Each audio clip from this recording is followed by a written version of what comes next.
Okay, I hate to give her more airtime than she's already gotten. We already did that whole episode about her, and she's the example that I use all the time. In fact, I used it this morning when I was explaining to somebody who had never heard of the lean mass hyperresponder phenomenon to say what this is actually like, because we talk numbers and we talk about heart attacks and we talk about LDL cholesterol being a certain level, and then you get to know people and it's a person, it's my friend, it's your wife, and I can set up this scenario by saying like, okay, people have like serious mental, physical disorders that low carb is very therapeutic for. A therapeutic nutritional ketogenic diet can really help with a lot of things. Your wife being bipolar, you experience that, going through that with her. She finds a low carbohydrate diet, symptoms improve, and eventually pretty much go away. She's not on medications. Come to find out, her cholesterol goes sky high through the roof, and it's the bad LDL cholesterol. So, okay, great. Well, let's mix in some more carbohydrates. The cholesterol falls, the bipolar comes back. And I always put it on people. What do you do? What would you do? You have to decide whether you want to be medicated, whether you want to off yourself because it's so miserable. She was basically comatose for like an entire decade of her life, or you get to live with either those bipolar symptoms or a very high cholesterol level. That's not fun. That's a very difficult kind of thing to face, and I don't blame anybody for feeling weird about that. When my wife turned a cholesterol test last year, it was kind of a similar thing where LDL was sky high, HDL was high, triglycerides were low, lean mass hyperresponder. It's one thing when I'm making a decision about the things that I want to eat and I'm eating a lot of meat and saturated fat. It's totally different when it's somebody who you love and it's an actual person. And so, what has it been like in your experience to see that secondhand to the person that you care about the most on this entire planet, and to also see what we mentioned earlier, people like Dave Feldman doing amazing research to try to get to the bottom of this so people like your wife can feel better about the lifestyle decisions they're making? And what I can tell, what I can tell you about this whole situation is that, first of all, I'm going to support Robyn either way. I mean, we've been married for 21 years in May. Uh, and a lot of that time we did have, we went through the struggles of her having being bipolar and being, as you said, kind of essentially comatose. Um, I would not trade any of these days we have right now where um, she's engaged. Her relationship with our daughter and our son is night and day compared to where it was when in our early years. I would not trade any of that for her being the way she was, and by eating carbohydrates and then being on a litany of medications. And you're right, it is a choice because you've got to choose whether you want to live through hell like you did, or you want to cherish the days you have right now. But like I said, or like you said, you have Dave doing this phenomenal research that is really groundbreaking when it comes to the LMHR, that I don't think we're really scared. We're not scared of what's going to happen because we're cherishing these days, but we're also optimistic about the future because we know that the research is out there that's trying to show the things the great things that are coming out of people that are LMHR. She's got a zero CAC. She's just doing. It's a phenomenal experience right now, and I wouldn't trade that for the past, not for a minute.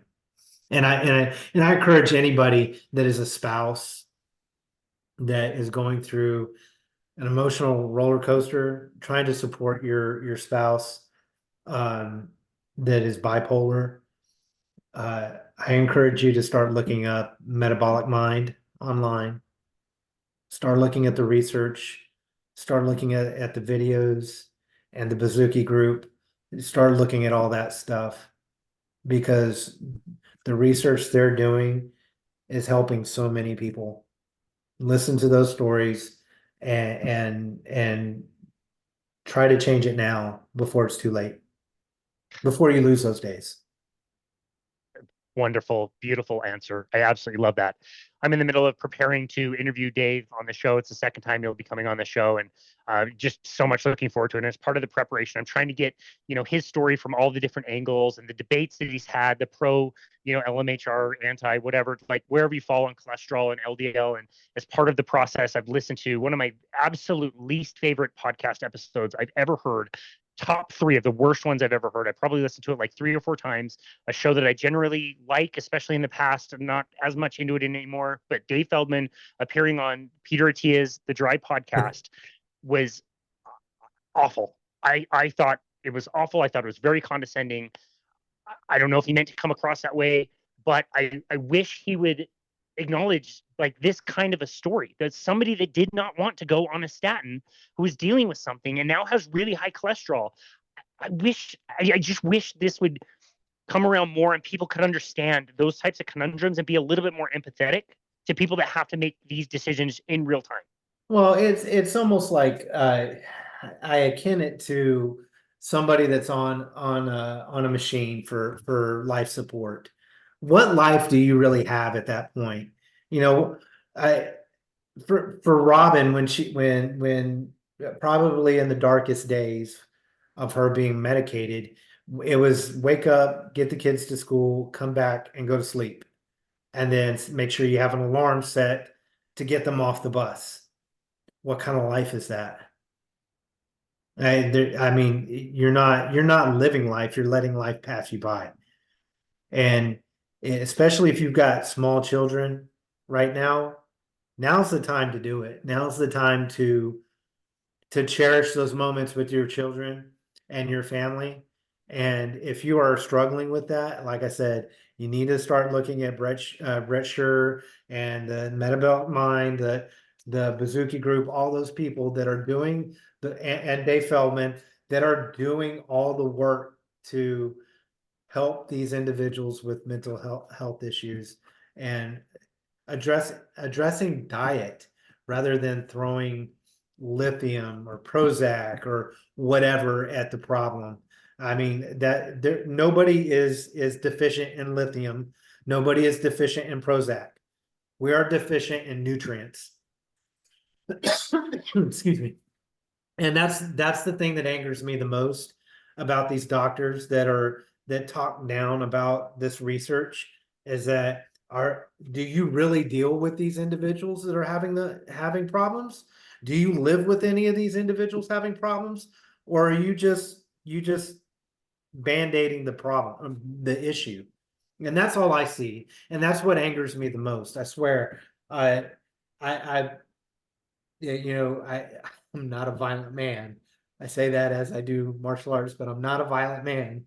But I swear I just wanted to reach across and grab Robyn's former doctor and just choke them because of just the things that are out there now that we are learning and finding out. And what a wonderful time to be a part of it.